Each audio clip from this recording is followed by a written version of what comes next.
When Plan A, learning how to activate psi phenomena, fails, it's wise to shift to Plan B, understanding what prevents activation.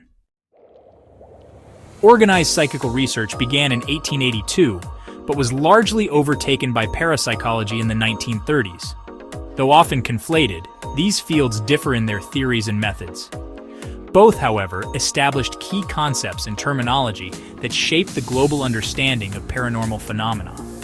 These terms are now essential for discussing such topics clearly. Without them, communication breaks down. The challenge lies in the fact that both psychical research and parapsychology have been marginalized as rejected sciences, confined to a ghetto within the broader scientific landscape. Marginalized groups often turn inward, developing their own concepts and frameworks, which further entrenches their isolation rather than alleviating it. Once this isolation solidifies, meaningful exchange of ideas between the marginalized field and mainstream science becomes unlikely. The ghettoized field seeks integration, but mainstream science, which enforces the exclusion, resists. This creates a standoff. Mainstream science repels psi research as a threat to its established norms, viewing its concepts as disruptive viruses. Psi research has shaped public and media terminology, creating a shared understanding of paranormal phenomena.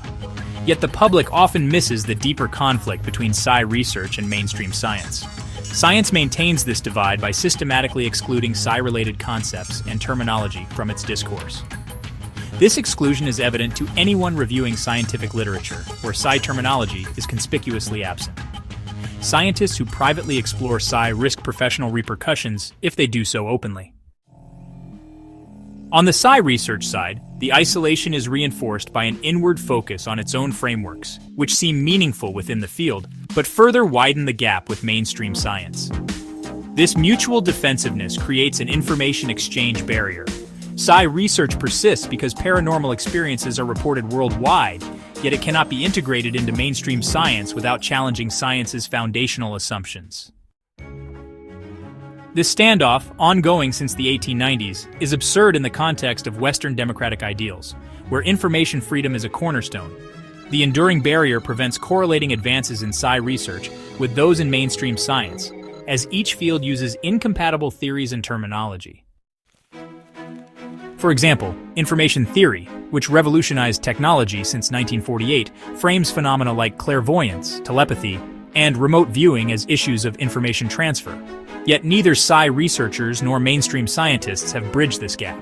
Psi researchers rarely apply information theory, while science dismisses psi phenomena despite substantial evidence.